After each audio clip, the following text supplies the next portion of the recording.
నా మనసులోని మాట నీకెట్టా చెప్పాలంటూ మోమాటంతో నలుగుతూ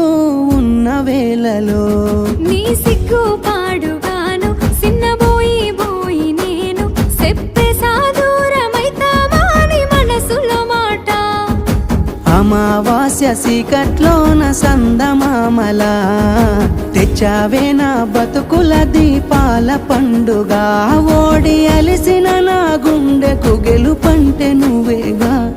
ఆ సంబూరాన్నే రాయవోతే పల్లవి మన సంతోషాలే రాసెనే చరణాలవి నీకు కన్నీళ్ళెందుకే ఓ పిల్ల పల్లవి ఈ లచ్చు అయ్య గుండెలు పిరున్నది